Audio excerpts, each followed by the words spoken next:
नमो वरियन्दाणं नमो सिद्धाणं नमो आर्याणं नमो वज्रायाणं नमो लोये सब्बसाहूणम् एषो पञ्चनमुकारो सब्बपावपणासनो मङ्गलानं च जपे सिंहडमं हवै मङ्गलम् नमो दुर्वाररागादिवैरिवार निवारिणे अर्हते योगिनाथाय महावीराय तायिने जय जगजीवजोनि विहाणो जगगुरु जगानंदो जगनाहो जगबंधु जय जगप्रिया मोहो भयमो जय स्वाणं भवो तित्तैराणौ अपच्छिमो जय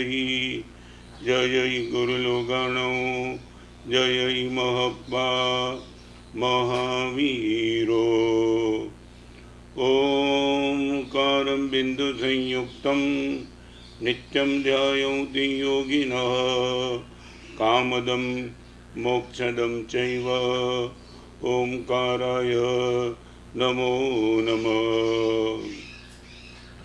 जय धरणेन्द्र नमोंसिय पौमा वै पमुवनिसेव्य पाय ओम क्लीं ब्रीं महासिद्धिं करेव श्रीपास जगनाहो अज्ञानतिमिरान्धानां ज्ञानाञ्जन शलाकया नेत्रमुन्मीलितं येन तस्मै श्री गुरवे नमः।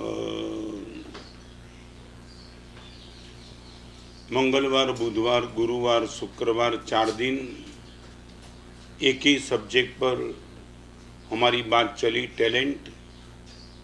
आज 5वें दिन 5 सीढ़ी की बात मैंने जो शुरू की थी आज मैं ख़त्म करना चाहता हूँ। पहले दिन बताया था हैव एबिलिटी टू हियर, कल बताया था वाइप अदर्स टीयर। आज एक और आगे की बात always have sins fear. Dharmaratna प्रकरण नाम के ग्रंथ में धर्म प्राप्ति की योग्यता के 21 गुण लिखे हैं। उसमें एक गुण लिखा है पाप भीरुता। आप सांप से डरो या न डरो, पीड़ा से डरो या न डरो, मौत से डरो या न डरो, मगर ऑलवेज हैव सिंस फियर, पाप का डर आपके हृदय में हमेशा होना चाहिए। आप एक डर की सबसे बड़ी मानसिकता समझ लो। हमें जिनसे डर है हम अपने आप से उनसे दूर हो जाते हैं, किसी की प्रेरणा की जरूर नहीं है। छोटा बेटा होता है वो सांप के पास चला जा सकता है, मगर 12, 14, 15 साल का बेटा जब मैच्योर हो जाता है वो अपने आप से सांप से दूर हो जाता है। वो समझता है सांप के नज़दीक नहीं जाना है। सांप, आग और वाघ, हम तीनों से डरते हैं। किसी पिताजी ने अपने बेटे को ये नहीं कहा कि आग के बाजू में मत जाना, किसी बेटे ने बाप ने ये भी नहीं कहा सांप के बाजू में ही, बेटा अपने आप से दूर हो जाता है। मगर परमात्मा मुझे और आपको बताते कि दोस्त पाप का डर रखना क्यों, ये क्यों है। तो इनकी छोटी सी बात आज के प्रवचन में आपके सामने रखना चाहता हूँ। जिसको पसंद करना पड़े वो धर्म है, और अपने आप से जो पसंद हो जाए वो पाप है। ये डेफिनेशन हमेशा आंखों के सामने रखना। जिसको पसंद करने के लिए मन के साथ स्ट्रगल करना पड़ता है वो धर्म है, और अपने आप से जो पसंद हो जाता है वो पाप है। उदारता के लिए मन के साथ थोड़ा स्ट्रगल करना पड़ता है, दुखी नहीं। पवित्रता के लिए मन के साथ स्ट्रगल करना पड़ता है। नम्रता के लिए मन के साथ स्ट्रगल करना पड़ता है। ईगो के लिए मन के साथ स्ट्रगल नहीं करना पड़ता है। बिजनेस के लिए स्ट्रगल नहीं करना पड़ता है। पैसे को रखना, बनाना, बढ़ाना कोई स्ट्रगल नहीं, अपने आप से चॉइस है। तो मैं ये कहना चाहता हूँ, जिंदगी में धर्म और पाप की और भी डेफिनेशन बहुत कुछ है, मगर अपने आप से 1 मिनट में हलवा की तरह पेट के नीचे चली जाए, ऐसी डेफिनेशन जिसको पसंद करना पड़े वो धर्म है, और बिना स्ट्रगल अपने आप से पसंद हो जाए वो पाप है। एक बार रात को 12 बजे अपने आप को ऑब्जर्वेशन करेंगे तब पता चलेगा कि कितनी दिक्कत हो जाती है। एक गुजराती वाक्य समझी रखो, रक्षा करवी ज होय जो सीलनी, रक्षा करवी ज होय जो सीलनी, तो आम एकला न फरीए वसंत में। रक्षा करवी ज होय जो सीलनी, तो आम एकला न फरीए वसंत में। एक कोटेशन में पूरा का पूरा मैसेज दिया गया है। यदि हम अपने मॉरल को, स्पिरिचुअल को, कल्चर को, पवित्रता को बचाना चाहते हैं तो ऐसे एटमॉस्फेयर मुझे और आपको दूर होना चाहिए। आज 3 बात आपके सामने रखना चाहता हूँ, 3 जो बाकी है वो, इसलिए लंबी बात नहीं करूँगा, मगर पाप के 3 विकल्प है। एक परिस्थिति है, नंबर 2 वस्तु है, और नंबर 3 व्यक्ति है। मैं बहुत डिटेल में नहीं जाकर के शॉर्ट में बता दूंगा। ऐसा एटमॉस्फेयर की जो आपके वो पाप के लिए प्रेरित करे, आप करना भी नहीं चाहते थे। घर से बाहर निकले तब आपके मन में पाप के विचार भी नहीं थे, मगर ऐसे एटमॉस्फेयर में तुम जाकर के खड़े रह गए, अपने आप को कंट्रोल नहीं कर पाए और एटमॉस्फेयर ने आपको खींच लिया। पानी बहता है तब कभी सोचता भी नहीं कि मैं नीचे जाऊंगा, जाने का मन भी नहीं उनका, मगर ढलान के पास पानी आया और पानी सीधा चला गया, और नीचे जाने के बाद पानी सोचता होगा मैं तो ऊपर जाने का मेरा नेचर है, मैं नीचे कैसे चला गया। मगर ढलान के सामने पानी की कोई अपॉर्चुनिटी, चैलेंज काम नहीं लगती है, ढलान ही अपना काम कर लेता है। એટલા માટે તમને કહી દઉં, મનના 2 ભયંકર વિશેષણ, મન બારી પ્રેમી છે, લારી પ્રેમી છે અને ઢાળ પ્રેમી છે। ગુજરાતીમાં જ કહેવાયું છે એટલા માટે ગુજરાતીમાં કહું, પછી એનું હિન્દી કરીશ। મન બારી પ્રેમી, मन लारी प्रेमी और मन ढाल प्रेमी। बारी प्रेमी दैट मीन्स तुम चाहे बस में जाओ, चाहे ट्रेन में जाओ, कहीं भी जाओ, आपको लगता है कि बारी के बाजू में बैठना है। अरे दुनिया देख ली पूरी जिंदगी भर तक, मगर बारी के बाजू में बैठना माने ये है बहिर्मुखता। हमेशा बारी को ही पसंद करना, भागना दौड़ना, इनके पीछे क्या देखना बाकी है। मगर वो ही लारी प्रेमी, खाना पीना, होटल में जाना, रैकड़ी में जाना, मैं बहुत लंबी चौड़ी बात नहीं करूँगा। और ढाल प्रेमी, जहाँ भी प्रलोभन, रिपीट करना चाहता हूँ, बारी माने बहिर्मुखता, ढाल माने प्रलोभन, ढलान। हम वही तो चाहते, आपको भी अनुभव होगा। आपने पालिताना के पर्वत चढ़ते चढ़ते कभी शायद चैलेंज नहीं लगाई होगी, मगर उतरते चैलेंज लगाई होगी। मैं 20 मिनट में उतर जाता हूँ। अरे उतरना, उसमें क्या चैलेंज लगाना है। उतरना ये देखो, मन को भी पसंद है उतरना, माने रिलैक्स मूड में होता है। चलते वक्त तो थोड़ा भी टेंशन रहेगा, मगर पालिताना में नीचे उतरना है तो कोई नहीं दिक्कत, नहीं उतर जाऊँगा, बिना डोली भी उतर जाऊँगा।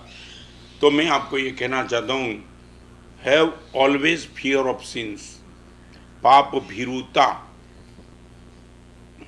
हमारे पास 3 विशेषण अध्यात्म जगत में लिखा है। नंबर 1 पाप भीरु, इससे भी आगे चले तो प्रमाद भीरु, इससे भी आगे चले भव भीरु।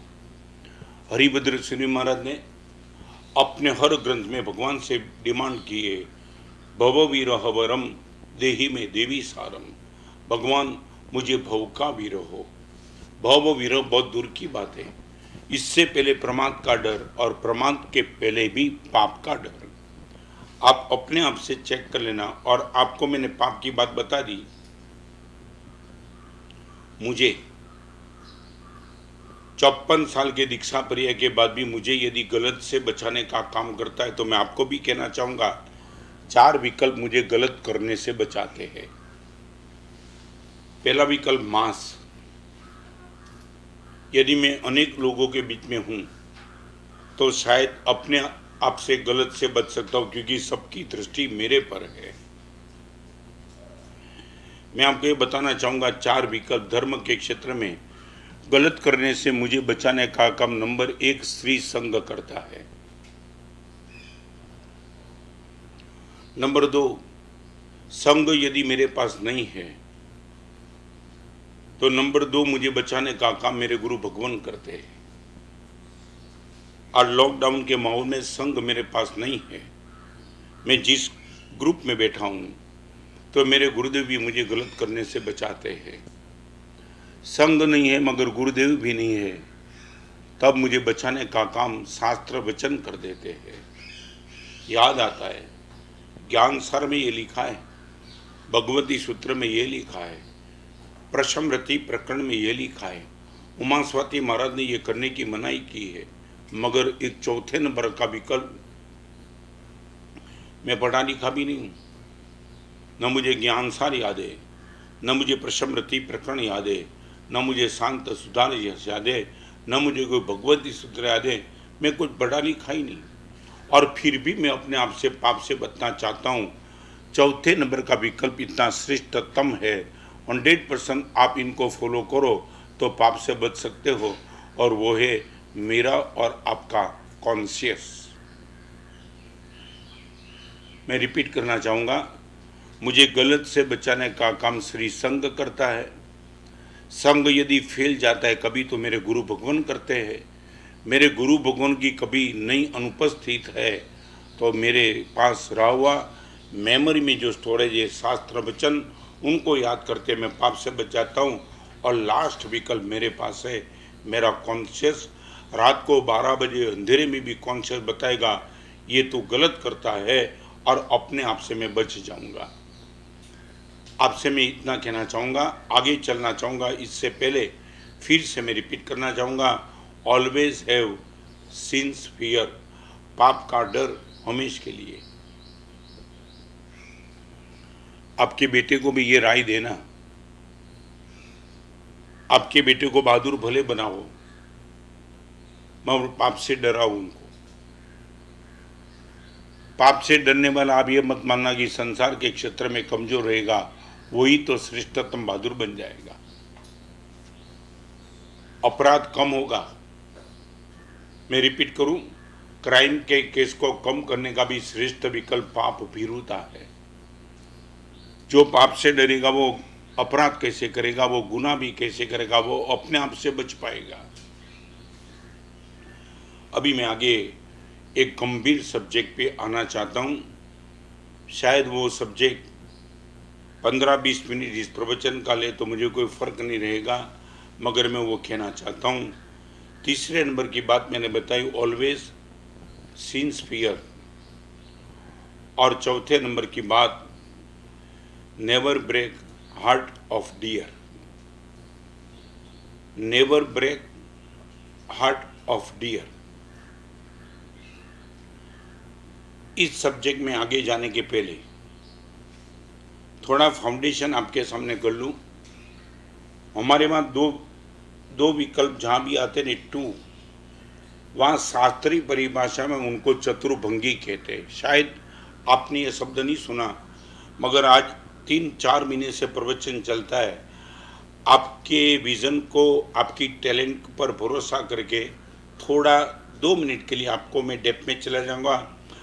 चतुर्भंगी यदि बनाना है, 4 विकल्प, चतुर्भंगी दैट मीन्स 4 विकल्प, तो आज आपके सामने रखना चाहता हूँ।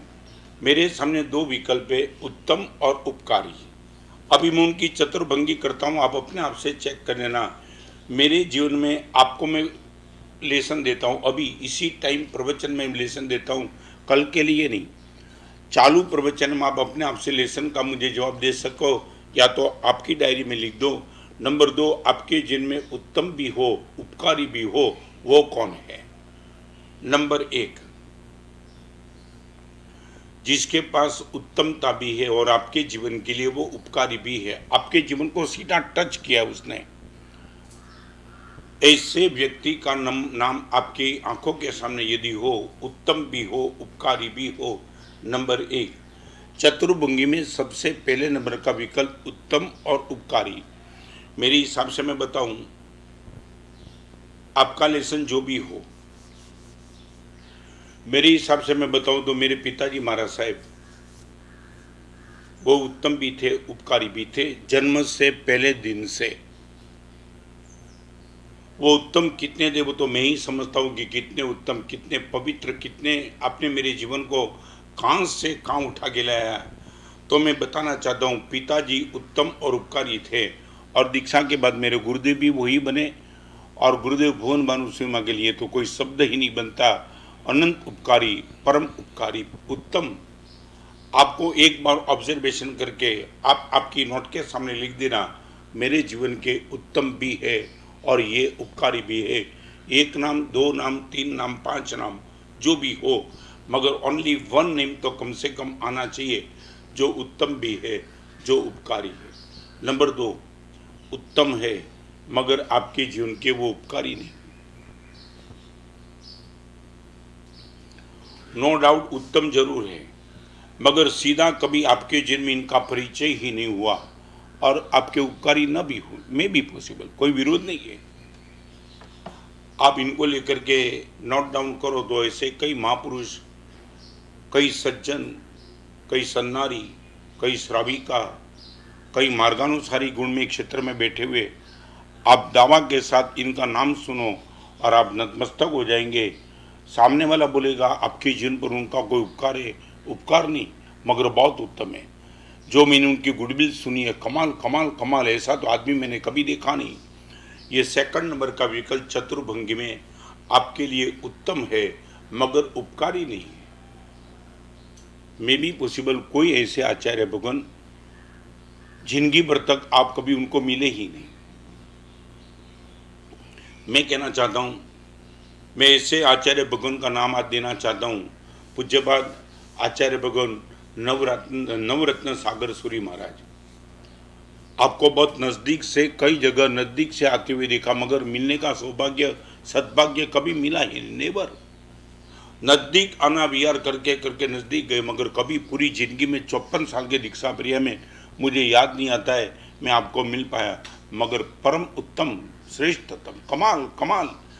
आप इनकी एक एक बात सुनो तो लगी कि क्या कमाल की ताकत लेकर के बैठे हैं। हम भोपाल में जाके आए, आपका जो इतिहास सुना वो इतिहास सुन के एक मन में ग्लानि होगी कि ऐसे महापुरुष के दर्शन से वंचित रह गए।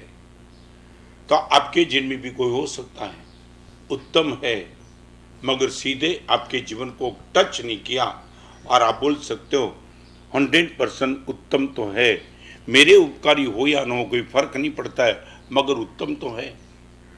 श्रावक हो ऐसा, आपके जीवन में उनका उपकार नहीं है मगर उत्तम है। कई डोनेशन देते, किसी की आंखों के आंसू पोंछते, तुमने उनका नाम सुना और आपके हृदय में एक भाव बन जाता है। नंबर 2 और नंबर 3 चतुर्भंगी में कहना चाहता हूँ, पहले नंबर में उत्तम भी है, उपकारी भी है। सेकंड नंबर उत्तम है मगर उपकारी नहीं है। नंबर 3 उपकारी है मगर उत्तम नहीं है।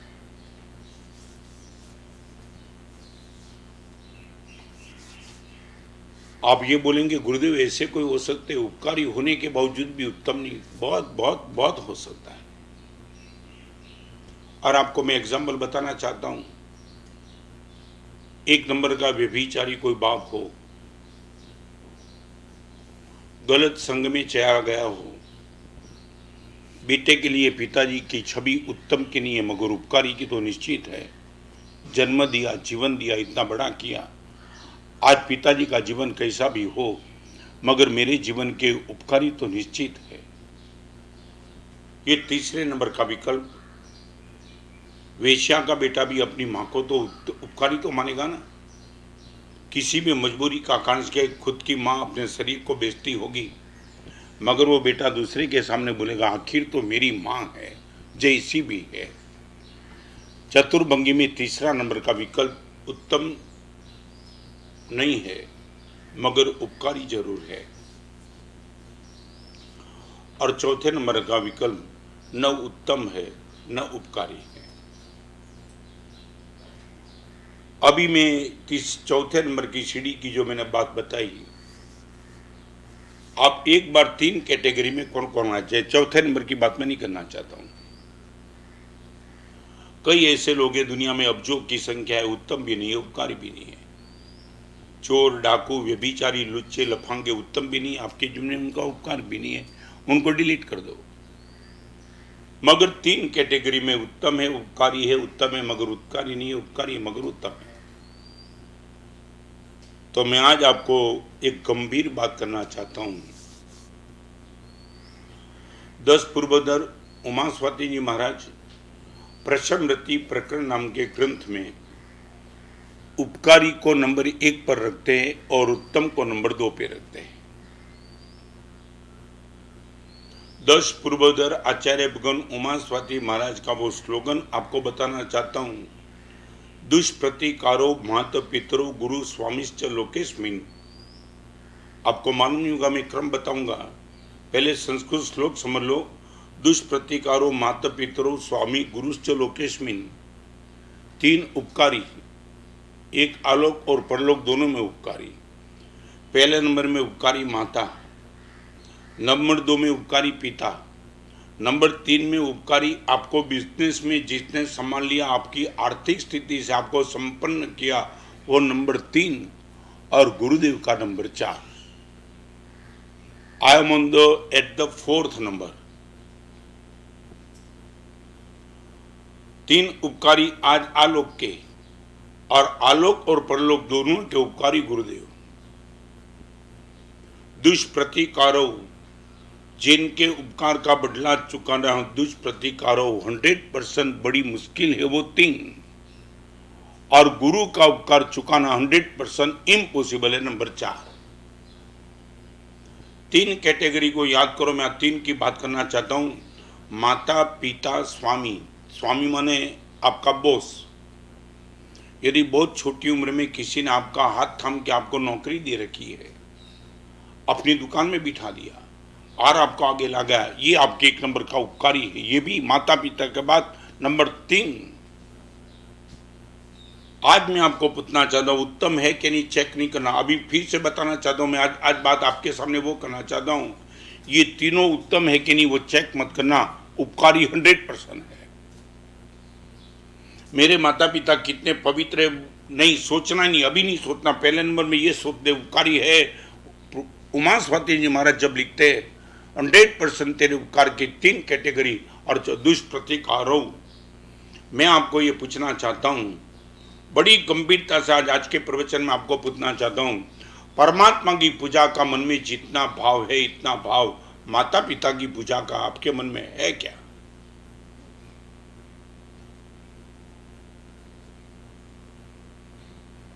हरिभद्र समाज हेमचंद्र में उपाध्याय यशोवी महाराज, हर महापुरुष ने माता पिता की पूजा का कर्तव्य लिखा है। माता पिता की पूजा, सेवा भी नहीं, पूजा।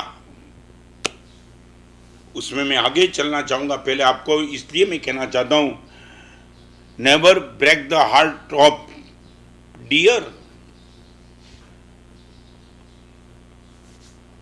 आपके उपकारी है, और मैं बताना चाहता हूं, आप उनको डियर मानते हो की बात नहीं है, वो आपको 100% डियर मान के बैठे।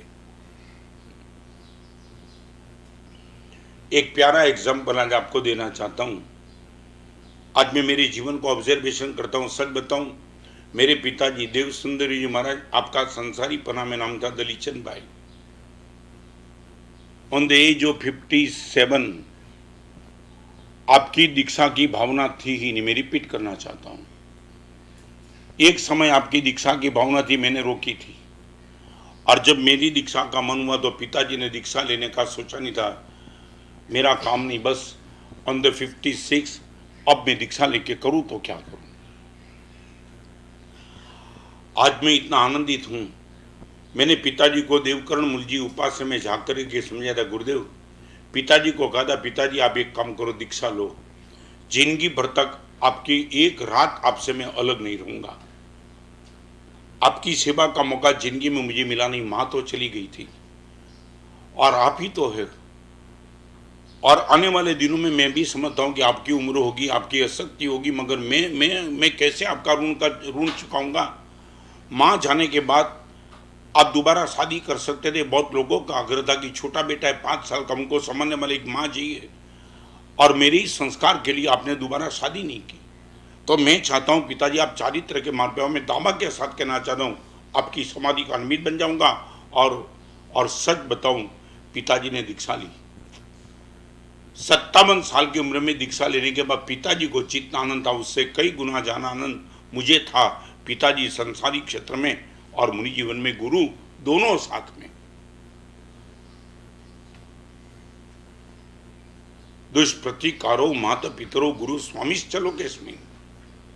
और वही बात आज आपके सामने रखना चाहता हूं, where we are.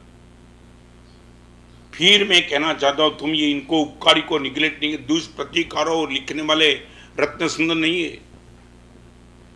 10 पूर्वधर Uma Swati महाराज जिस महापुरुष ने तत्वार्थ सूत्र लिखा, आज के जमाने में पूरे जैन शासन के किसी भी फिरका वाले को, श्वेतांबर, दिगंबर, तेरापंथी, खड़गड़, पाइचंगर, नचलगज, किसी को भी एक सूत्र यदि मान्य है वो है तत्वार्थ सूत्र, और जिनकी रचना उमा स्वाति महाराज ने की है। और ये महापुरुष ने यह शब्द लिखा है, माता पिता स्वामी का उपकार का बदला इस जन्म में चुका नहीं पाएंगे और गुरु का जन्म जन्म चुका नहीं पाएंगे। आप ये कर सकते हो, इतना कह सकते हो दावा के साथ, गुरुदेव इनके दिल को दुभाने का पाप जानबूझ करके तो मैं कभी नहीं करता हूं। मैं फिर से कहना चाहता हूं, माँ बाप में उत्तमता देखने का प्रयास मत करना। आपकी बुद्धि का व्यभिचार, मेरे माता पिता उत्तम कितने वो चेक करते हैं। यहां उमा स्वाति महाराज ने वो शब्द चेक ही नहीं किया। आपके माँ बाप शायद सिगरेट पीते होंगे, फर्क कहां पड़ा? सिगरेट पीने वाले बाप ने तुम्हें बड़ा किया है। मैं ये नहीं कहता वो सिगरेट पीवे अच्छा है, मगर तुम्हें वो सिगरेट देखने का राइट नहीं है। आप इनसे दूर करा सकते हो, मगर नहीं करते तो आपके उपकारी तो उपकारी रहते हैं, आप छोड़ नहीं पाते उनको। उत्तमता इधर उधर हो सकती है मगर उपकारिता इधर उधर नहीं हो सकती है। मैं रिपीट करना चाहता हूं, उत्तमता अधमता में कन्वर्ट हो सकती है, उत्तम उपकारी तो उपकारी रहते, पूरी जिंदगी भर तक इनका उपकार रहता है। आपके बेटे को तुमने सच बोलो ये कब सिखाया? टेबल पे बैठ के पूरा परिवार बैठ करके तुमने ये कब सुनाया? ये उपकारी और ये उत्तम। आज एक छोटा सा एग्जाम्पल मैंने कल सुना, मैं खुश हो गया, माने कमाल का खुश। पति और पत्नी थे, शादी के 25 साल के बाद मैरिज एनिवर्सरी का दिन आया और पति पत्नी ने यह सोचा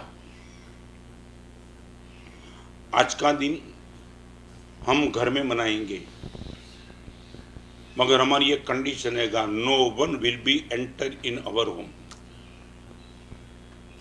न कोई मित्र,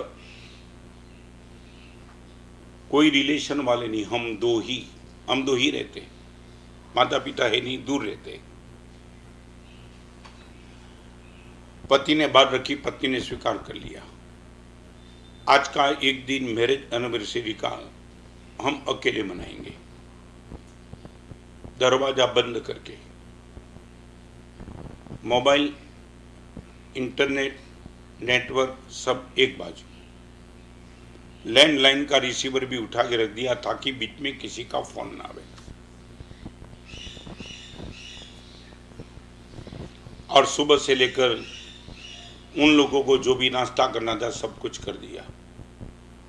नाश्ता करने के बाद 25 साल के मैरिज की आमने सामने बात चली। कोई कटु स्मृति को याद करना नहीं था क्योंकि उन लोगों के हिसाब से प्रसंग बहुत अच्छा था।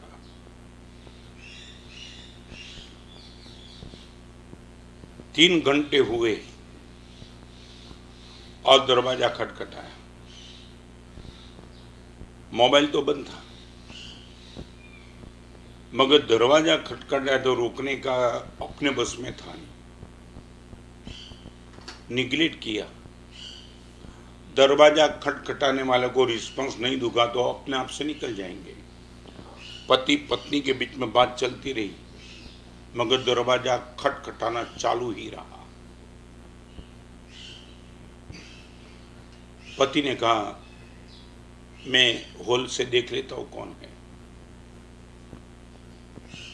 और दरवाजे के पास जाकर के देखा, अपने ही माता पिता थे।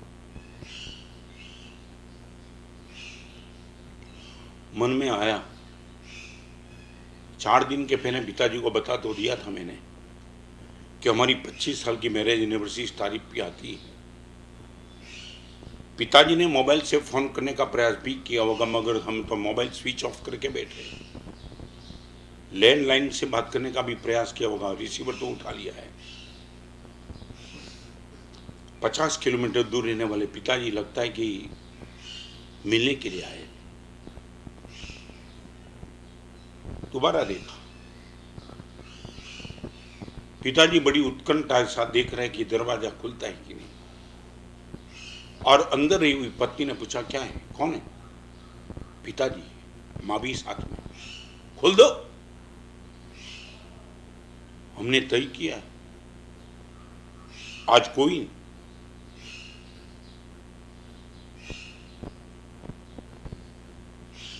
पत्नी बोल नहीं पाई,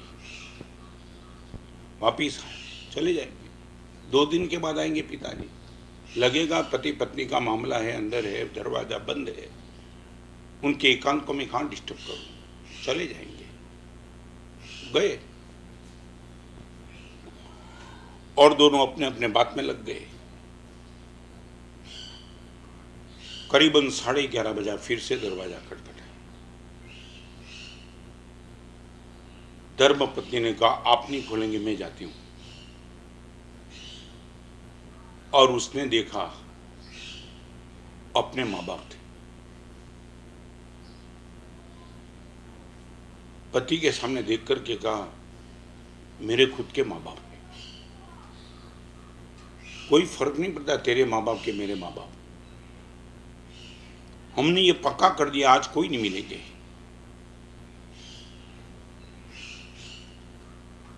मेरे पिताजी 75 के 150 किलोमीटर दूर से आए लगते हैं, और वो कैसे वापिस जाएंगे? प्रश्न नहीं, इमोशनल होने का प्रश्न नहीं है ना। मैंने और तूने जो तय किया, मेरे पिताजी माँ बाप यदि गए तो तेरे माँ बाप भी जाएंगे। मैं और कुछ नहीं करूंगी, अंदर प्रवेश नहीं दूंगी, मगर दरवाजा तो निश्चित खोलूंगी। आप मुझे रोक नहीं पाएंगे। दरवाजा खोल करके माँ को नमस्कार कर लूंगी, बस आशीर्वाद ले लूंगी, फिर कहूंगी 2 दिन के बाद मिलती हूँ, आप अभी चले जाइए। पति हाँ बोले ना बोले, वो पत्नी ने दरवाजा खोल दिया। माँ बाप सामने थे, गिर गई, आशीर्वाद ले लिया। माँ अभी नहीं, 3 दिन के बाद, और दरवाजा बंद कर दिया। बातचीत चली, पूरा दिन समाप्त हो गया। दिन समाप्त होने के बाद 1 महीने के बाद ये दोनों पति और पत्नी को 25 साल के बाद भी कोई बेटा नहीं था, निसंतान थे। और पति ने पत्नी को कहा कि एक बेटा गोद पे ले ले, अच्छा रहेगा।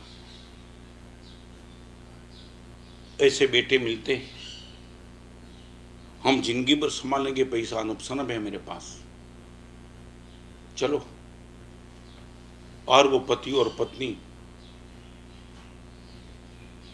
गए। पालना में एक बेटे को देखा पत्नी ने, ही वॉज वेरी क्यूट। और देखने के बाद वो पत्नी के सामने बेटा ऐसा हाथ फैलाने लगा, और पत्नी ने कहा, इनको देख के लगता है मेरी ही कोख में पैदा हुआ लगता है, मैं इनको गोद पे ले लूं, आप हाँ बोलो। पति ने बोला, नहीं, इस बेटे को गोद में नहीं लेना है। फर्क क्या पड़ जाता है? ये देने के लिए तैयार, हम थोड़ी बात करें तो मिल जाएगा। ऐसा बेटा देखने को नहीं मिलता है, शायद मेरी कुख से भी ऐसा बेटा पैदा नहीं होता। इतना प्यारा बेटा है, दुश्मन को प्रेम करने का मन हो, ऐसा बेटा मिलता है। आप ना बोलते हो, नहीं चाहता। बाजी में गए, वही पालना में एक छोटी सी लड़की थी, इतना पावरफुल रूप भी नहीं था। और पत्नी ने कहा हम इनको गोद ले लेते। पत्नी बहुत कंफ्यूजन में आ गई। आने वाले दिनों में ये बेटी तो घर पे आएगी, शादी करके चली जाएगी, बेटा तो जिंदगी भर रहेगा, बुढ़ापे में वो भी तो संभालेगा। और मेरा पति ना बोलता है। मैं खुद कहती हूं आप क्यों ना बोलते हो? नहीं, यदि गोद लेना है तो इस बेटी को ही लेंगे, बेटे को नहीं। दोनों के बीच में तनातनी हो गई। पति ने बोला कि फिर निकल जाते, गोद लूंगा तो इस बेटी को ही लूंगा, बाकी कुछ नहीं। पत्नी को लगा चलो बेटी तो बेटी आती तो है घर पे। गोद लेके घर पे आए। दोपहर का समय था और पत्नी ने पूछा, संडे का दिन था, मैं रात जानना चाहती हूं। ऐसा बेटा दुश्मन को भी ना मिले, ऐसा बेटा हमको मिलता था, आपने ना बोल दी और ये बेटी को आपने गोद ले लिया। आपके मन में कुछ तो होगा, आप मुझे बता पाएंगे? और पत्नी का ये कहना और पति का तार तार रोना,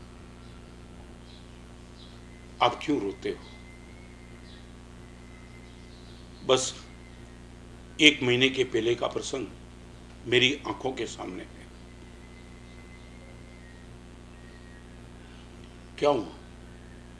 25 साल की मैरिज एनिवर्सरी का दिन याद रख दूं। 9 बजे मेरे ही माता पिता ने दरवाजा खटखटाया था। मैंने नहीं खोला था। तेरे माता पिता आए थे, तूने मुझे पूछे बिना तूने कहा माँ बाप को मैं मिल तो लूंगी, दरवाजा तो खोलूंगी। भले 3 दिन के बाद आए, मगर ये 75 साल के वृद्ध माता पिता को मैं मिल तो लूंगी, आज के दिन उनका आशीर्वाद तो लूंगी। याद है तुझे? और पत्नी ने बोला निश्चित याद है। माँ बाप मेरे थे, मैंने ना बोल दिया, तेरे माँ बाप को तू मिल के ही रही। आज मैं बेटी को इसलिए गोद लेना चाहती हूं। आज मेरी और तेरी उम्र 50 साल हुई। आने वाले दिनों में कल ये बेटी गोद लेकर के घर पे आएगी, उनकी शादी होगी और कभी ना कभी उनके ससुराल मैं और तुम इनके माँ बाप बन के जाएंगे। ये बेटी होगी तो दरवाजा खोलेगा, बेटा नहीं खोलेगा।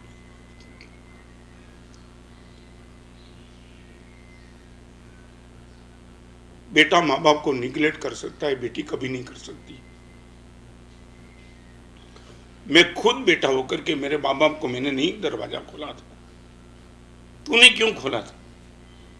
तू उनकी बेटी थी इसलिए खोला था ना। एक माँ बाप के प्रति बेटे का इतना प्यार नहीं रहता है जितना बेटी का रहता है। मैं बेटा होकर के फेल गया, तो बेटी होकर के पास हो गई। इसी वेदना को लेकर के मैंने आने वाले दिनों में ये गलती ना हो, मेरे ही बेटी के घर इनकी मैरिज एनिवर्सरी के दिन जाए और अपने बाप को देख करके बेटा दरवाजा न खोले, ये मैं नहीं सहन कर पाऊंगा। मेरे पिताजी का क्या हुआ होगा मैं नहीं जानता, मैंने दरवाजा बंद कर दिया था ना। कितनी उम्मीद के साथ 25 साल की एनिवर्सरी में पिताजी आए होंगे, मगर ये कठोर दिन इंकार कर दिया, तो इंकार नहीं कर पाई।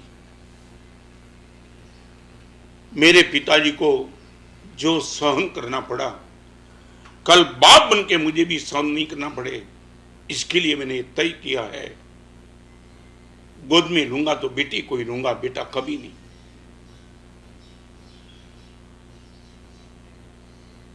Never break the heart of dear. मैं जिंदगी में यदि इतना आगे चुका हूं तो ये कभी मत सोचना मैंने बहुत पढ़ा है, स्वाध्याय बहुत किया, तपश्चर्या बहुत की, कठिन पुरुषार्थ पढ़ने का किया, उससे आगे आया। 100% भूल जाओ। दीक्षा के पहले दिन से आज तक हमेशा के लिए एक प्रयास रहा है कि जिसने मेरे पे उपकार किया उनके दिल को तोड़ने का पाप कभी नहीं किया, नेवर एट ऑल। चाहे मैं रोया हूंगा अकेला अकेला, मगर आपके दिल को चोट लगाने का पाप कभी नहीं किया। मैं आज आपको ये कहना चाहता हूं, आप जिंदगी में कुछ भी करो, कुछ भी करो, करोड़ों रुपए के तो मालिक बन जाओ, नहीं बन जाओ मैं नहीं कहना चाहता हूं। आज आपके सामने यदि उपकारी रिपीट करना चाहता हूं, ये तीसरे नंबर का भांगा। मेरे हर प्रवचन तुम भूले गए होंगे, ये प्रवचन याद रखना गुरुदेव। यदि प्रशमरति प्रकरण उमा स्वाति महाराज 10 पूर्वधर ये कहते हैं कि मां सबसे नंबर 1 पे, पिता नंबर 2 पे, स्वामी नंबर 3 पे, गुरु 4 पे, उत्तम और उपकारी 4 पे। अब ये मानते कि हमारा जीवन ये स्वाध्याय से चलता है, भूल जाओ तुम। जिस दिन तुम्हारे मन में ये भाव पैदा हो जाएगा गुरुदेव जानबूझ करके, तो आपके पिताजी ने बोला बेटा चाहता हूं कि आज बाजार में मत जाओ, अरे बोल दो पिताजी खड्डे में चला गया बाजार।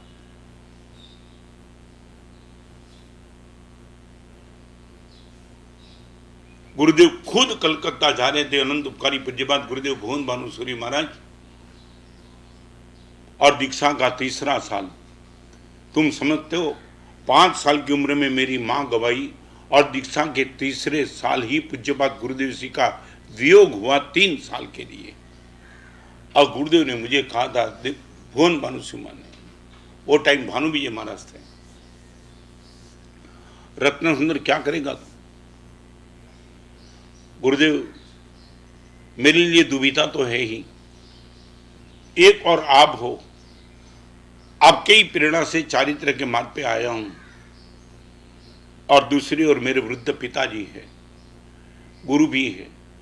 मैंने वादा दे करके दीक्षा दी है कि आपसे एक रात अलग नहीं होऊंगा गुरुदेव। बड़ी पीड़ा के साथ आपको विदा कर सकता हूं, मेरे गुरुदेव को एक रात के लिए नहीं छोड़ सकता हूं। और मैं बताऊं, कलकत्ता जिस दिन गुरुदेव गए ने, उसी दिन दीवार के साथ सर टकरा के मैं रोया था, दीवार के साथ। मगर एक रात मैंने गुरुदेव को नहीं छोड़ा था। और लास्ट दिन आसोबा छठ अभी आ रही है, सांता क्रूज की शिविर, सांता क्रूज का हॉल छोटा पड़ रहा था, शिविर में लड़के हाउसफुल जा रहे थे। ट्रस्टी लोगों ने मुझे बता दिया गुरुदेव एक ऐसा हॉल मिलता है 5 मिनट के रास्ते पे, हम चले जाए तो हर लड़के को गुरुदेव शिविर में प्रवेश मिलेगा। मेरे पिताजी का स्वास्थ्य बहुत नरम था, मैंने ये सोचा कि शिविर के लिए हॉल में चला जाऊं, और यहाँ मेरे पिताजी सीरियस हो गए, और अंतिम समय यदि पिताजी के पास मैं नहीं रह पाऊंगा तो पूरी जिंदगी मेरी इतनी चुभन रहेगी कि मैं चुप गया। मैंने बोल दिया, 1 मिनट में मैंने डिसीजन ले लिया, लड़के लोग को जाना है तो जाए, यही हमारी मर्यादा रहेगी, यही हॉल में शिविर के विद्यार्थी रहेंगे, भले कम तो कम, मगर मेरे पिताजी मेरे सामने चाहिए। और आप विश्वास नहीं कर पाएंगे, वही हुआ जो मैंने अनुमान किया था। संडे के दिन छोड़ो, मगर सैटरडे के दिन, संडे के दिन शिविर थी, लास्ट शिविर। दीपक बारडोली अहमदाबाद से आ गया था वो शिविर के लिए, और शनिवार के दिन गोचरी 12:30 को 12 बजे खत्म हुई। मैं कभी नहीं जाता था, उस दिन मुझे जब जाने का मन हुआ कि देख तो लूं कि गुरु महाराज क्या करते, पिताजी महाराज, और गया तो ऐसा लगा कि स्वास्थ्य बिगड़ा हुआ है। सांता उसके डॉक्टर सुमति भाई को अर्जेंट बुला लिया, और सुमति बाई ने बता दिया, गुरुदेव ओनली 1 आवर्स। क्या बोलते हो? हाँ बस आपके गुरुदेव जा रहे भी। और सभी मुनि को इकट्ठा कर दिया। और वो टाइम जो श्वास चली, डॉक्टर ने बोल दिया, गुरुदेव 1 घंटा भी नहीं, ओनली 20 मिनट्स। और मैं आपको बताऊं, मेरे खुद के बड़े भाई प्रताप भाई सांतार के रहने वाले, क्या हुआ मालूम है? वो 12 बजे गुरुदेव को वंदन करके बंबई जाने के लिए निकल गए। खुद के बड़े, मेरे ही बड़े भाई, वो 12 बजे तक वहां थे, वो निकल गए और बंबई पहुंचे तब पता चला पिताजी गए। और मैं लास्ट मिनट तक पिताजी गए, उनका तो दुख जरूर था, मगर दीक्षा के पहले दिन से प्रॉमिस दिया था, एक रात आपसे अलग नहीं हूं, और प्रॉमिस का पालन किया, उनका आनंद था। Where you are?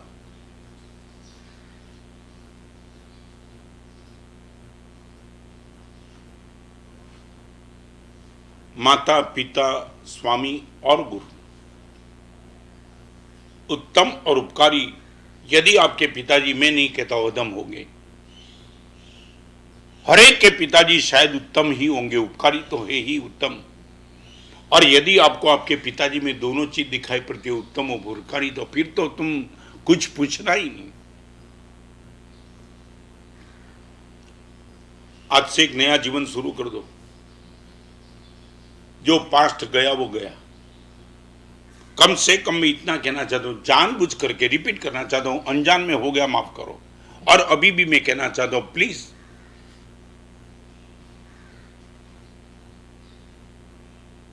राम के जमाने में भी रावण का वंश था। राम के जमाने में भी रावण का वंश था, और कृष्ण के युग में भी मौजूद कंस था।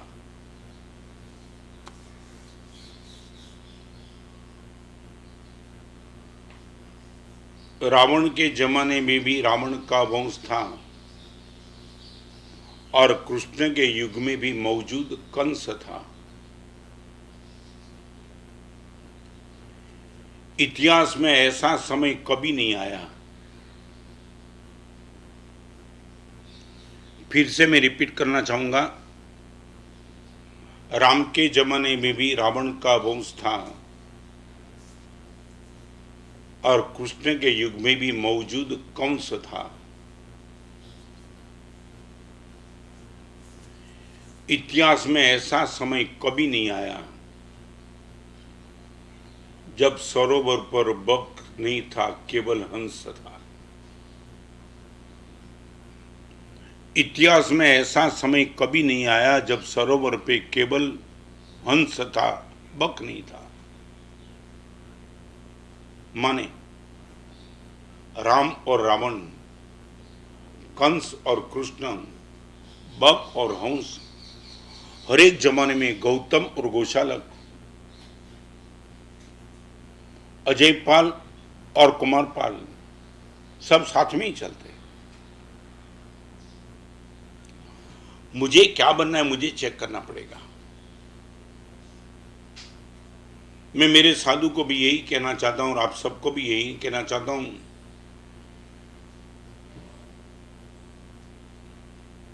आज भी भले मैं चारित्र के मार्ग पे बैठा हूं,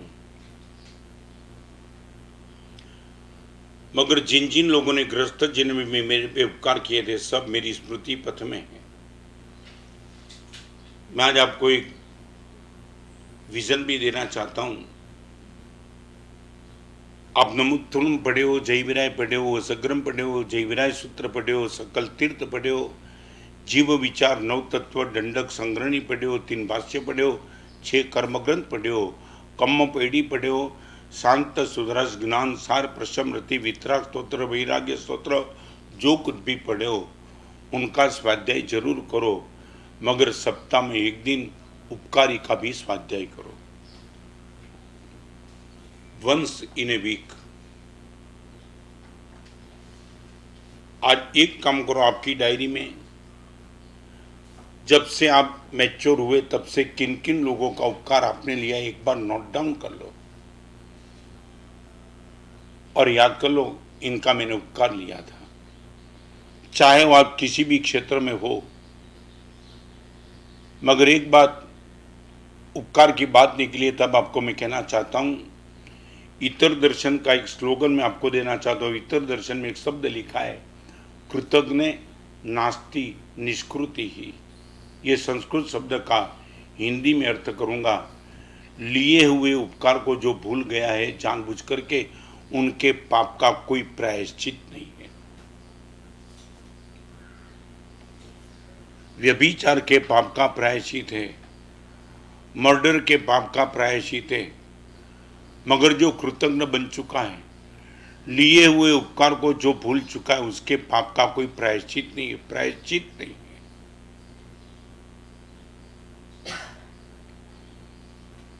एक बार आप ये स्वाध्याय शुरू कर दो, हो सके तो आपकी पत्नी को, आपके बेटे को भी बुलाओ। एक बार मैं चाहता हूं, एक बार प्रयोग तो करो, तुम इनको मजाक में मत लेना। 90 साल का कोई वृद्ध पुरुष आज भी यदि जिंदे कि जिसने आपको हाथ पकड़ करके बाजार में लेके आए थे, आपके बेटे को लेकर के वो 90 साल के वृद्ध पुरुष के पास एक बार जाओ, आप इनके चरण में झुको और बेटे को बोलो, बेटा आज 2 करोड़ का तेरा बाप का फ्लैट है ना, क्रेडिट गोज टू हिम, ये मेरे अनंत उपकारी है, गिर जाए इनके चरण में। तुमने आपके बेटे को, तुमने मल्टी मिलियन लोग बता दिए, सफल आदमी बता दिए, बिल गेट्स की तुमने बात की, बहुत लोगों की बात की। आपने जिन जिन लोगों के उपकार से आज आपका परिवार यहां तक पहुंचा, वो उपकारी की बात कभी आपके बेटे को तुम याद करा करके उनके घर पे कभी गए? आपके घर में उनको रिस्पेक्ट के साथ तुमने कभी बुलाया? एक बार आ जाओ, मेरे घर पे आ जाओ, मेरे पगलिए, आपके पगलिए से मेरा घर पावन हो जाएगा। ये तो तुम्हारी सब खत्म हो गई कविता। सुदामा को कृष्ण ने ऐसे ही स्वागत नहीं किया है। પછી સામળિયાજી બોલિયા મને સાંભળે રે, सादी पनी ऋषि ने घेर मने के में विसिरे रे। बहुत दूसरे क्लास में पढ़ता था, तब ये कविता दीदी कृष्ण और सुदामा की। सादी पनी ऋषि में दोनों पढ़ने के लिए गए थे और लकड़ा काटने का दोनों का काम था। और कृष्ण को लकड़ा जब अपने सर पे रखा था, सुदामा ने हाथ दिया था लकड़ा सर पे रखने के लिए। और ये उपकार याद करता है श्री कृष्ण की, सुदामा तेरा वो उपकार था, हम साथ में गए थे, लकड़े काटते थे, तूने मुझे सपोर्ट किया था। પછી સામળિયાજી બોલિયા મને કેમ સાંભળે રે, મને કેમ વિસરે रे, तने केम सांभरे रे। दोनों मैं कैसा कहाँ भूल गया। सुदामा वो याद करता था, कृष्ण याद है हम गए थे, जंगल में गए थे, याद है। और ये सुदामा श्री कृष्ण को याद कराता है और कृष्ण ये कहता है, सुदामा मने केम विसरे रे, मैं कहाँ भूल गया, तू याद कराते चल, मैं एक एक में बता दूंगा, मुझे भी याद है, मुझे भी याद है। ये दोस्ती उपकार की।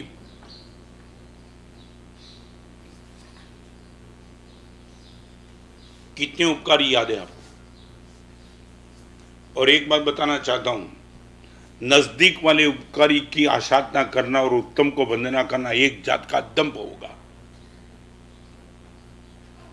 मैं रिपीट करना चाहता हूं, नजदीक वाले उपकारी के आंख में आंसू आते उनको पोंछने का काम करना ही नहीं, और उत्तम पुरुष को वंदन करते रहना एक जात का मानसिक आपका दंभ होगा।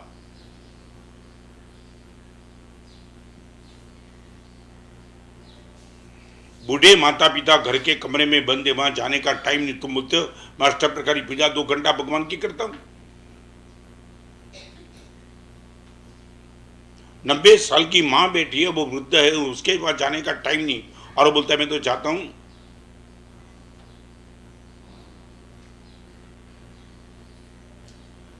ये चौथे नंबर की बात मैंने बता दी, इसलिए बहुत बड़ी गंभीर बात थी, इसलिए आज उनको मैंने विस्तार से बता दी। Never break heart of dear. और 5वें नंबर की बात, जो भी 5 मिनट बची इसमें न कहना चाहता हूँ, religion should be near. Near 5 step. Number 1 ability to hear. Number 2 wipe others tear. Always have sins fear, never break the heart of dear, चौथे नंबर की बात। और पांचवें नंबर, रिलीजन शुड बी नियर। और रिलीजन का अर्थ आपकी भाषा में आप जिस कैटेगरी में बैठे उसको लेकर के मैं करना चाहूंगा। जहां भी आपको लगे रिलीजन को मेरे बाजू में रखूंगा, वहां निश्चित तौर से आपके दिमाग में सिर्फ वही बात मत रखना, मैं नौकरमली साथ में रखूंगा, सामयिक करूंगा, प्रतिक्रमण करूंगा, परमात्मा की पूजा करूंगा, ये भी तो रिलीजन ही है। मगर आज आपकी कैटेगरी को लेकर के मैं इतना ही कहना चाहता हूं, रिलीजन शुड बी नियर। वहां रिलीजन के सामने सद्गुण शब्द लगा देना, बस इतना कर देना। सद्गुण हमेशा के लिए मेरे साथ रहेंगे। सामायिक मेरे साथ कितनी रहेगी मालूम नहीं, अगर समता मेरे साथ रहेगी। परमात्मा की पूजा मेरे साथ कितनी रहेगी मुझे मालूम नहीं, अगर चित्त की प्रसन्नता मेरे साथ रहेगी। मेरी जेब में पैसा कितना रहेगा मुझे मालूम नहीं, मगर उदार हृदय मेरे साथ रहेगा।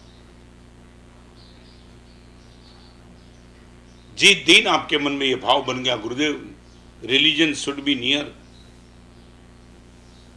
आप ये बोल सकते हो गुरुदेव पूजा का समय नहीं था, प्रसन्न रहने का समय कहां था, दान करने के गुरुदेव पैसा नहीं था, मगर हृदय में उदारता का भाव पैदा करने में कहां दिक्कत थी। मैं आज एक बात बताऊं आपको, आपका कई जगह पहचान चलती है, अभी भी कई जगह पहचान है। आपके मित्र की भी पहचान होगी, कई कई दूर तक व्यापारी की भी पहचान होगी। मैं बताऊं, माटुंगा में वात्सुपूज्य फाउंडेशन जब बनाया 25-30 साल के पहले, पहली बार मैंने साधर्मिक भक्ति के लिए फाउंडेशन की प्रेरणा की। आज का वो दिन याद है, मैंने प्रेरणा की तब अच्छे भाग्यशाली ने अपनी उदारता दिल खोल करके उसमें राशि लिखाई दी। मैं राशि की अमाउंट क्या थी वो बताना नहीं चाहता हूँ, ताकि आपको लगे गुरुदेव पैसे की बात और करोड़पति की बात करते नहीं। मैंने इसी प्रवचन में 207 रुपये साधर्मिक वाले की भी बात बताई दी। मैं ये कहना चाहता हूँ, मैं ये नहीं कहना चाहता हूँ करोड़ों रुपये का डोनेशन हो तो ही 10 रुपये का भी डोनेशन आप दे सकते हो। मगर आज वात्सुपूज्य फाउंडेशन इसलिए मैं याद करता हूँ, जब राशि इकट्ठी हो गई मैंने सिर्फ इतना ही कहा था कि जिन जिन लोगों ने जितनी राशि लिखाई है वो अपने मस्जिद बंदर बिजनेस व्यापारी यूनियन में भी तुम्हारी बहुत बड़ी पहचान है। आपने जितनी राशि लिखाई है उतनी राशि आप अपने मित्र को, व्यापारी को लेकर के वो राशि जमा कर देंगे। और धन्यवाद का भाव वात्सुपूज्य फाउंडेशन को वो टाइम देना चाहता हूँ। ज़्यादा से ज़्यादा बोलने वाले 30 साल पहले करीबन 18 लाख रुपये थे, 18 लाख 70 लाख जो भी थे वो सब ने ठान ली कि गुरुदेव ने इतना कहा है कि जिन जिन लोगों पर तुम्हारी पहचान चल रही उनको प्रेरित करो। और मैं बताऊं, वहाँ माटुंगा वात्सुपूज्य फाउंडेशन में उपासना में जितना फंड हुआ उससे सीधा डबल हो गया। सभी ने अपने कॉन्टेक्ट थे उनको लेकर के फंड डबल कर दिया। कोरोना के माहौल में मैं आपको इतना कहना चाहता हूँ, आपने बड़ी उदारता करके जो भी लिखाया वो हो, मगर आपका फ्रेंड सर्कल, व्यापारी सर्कल, जो भी तुम्हारा छेड़ा जहाँ पर अड़ता हो उन सभी को प्रेरित कर दो। दोस्त, कमाने का रास्ता तो बहुत मिला। रिपीट करना चाहता हूँ, पैसा कमाने की तेजी बहुत आई। ये कोरोना के माहौल में पुण्य कमाने की तेजी है। पैसा कमाने की तेजी हमने बहुत देख ली, पुण्य कमाने की तेजी है। आप, मैं रिपीट करना चाहता हूँ, छेल्लू वाक्य તમને કીધું, શ્રીમંત માણસ માગવા જાય એ મર્દાનગી છે, ગરીબ આપવા જાય એ મર્દાનગી છે। रिपीट करूंगा, गरीब आदमी देने के लिए जाए वो भी मर्दानगी है, और अमीर आदमी किसके लिए मांगने के लिए जाए, आपके लिए नहीं मांगना है। आप 5 करोड़ 50 करोड़ के मालिक को 50 जगह फोन करके बोल सकते हो, दोस्त साधर्मिक भक्ति में इतना देना है, अनुकंपा में इतना देना है। कोरोना के माहौल में सबका फ्यूचर मालूम नहीं है, मैंने इतना दिया तेरा भी इतना लिखना है। तुम्हारी यदि पहचान है, ये भी कस्तूरी की दलाली का काम है। यदि आप कर सको बहुत कुछ काम आपसे भी हो जाएगा। Always religion should be near, always सद्गुण हमेशा के लिए आंखों के सामने। फिर से मैं आपको होमवर्क बताना चाहता हूँ। फिर have ability to hear, wipe others tear, always have sins fear, never break heart of dear, always religion should be near. यदि ये 5 चीज आपके पास आ गई